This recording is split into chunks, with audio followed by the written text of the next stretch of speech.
مسئله اول مسئله وطن است.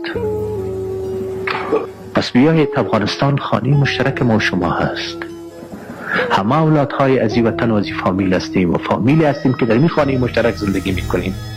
خانه ما فعلا در گرفته است. وظیفه خرد و بزرگ است، نه رئیس جمهور تنها.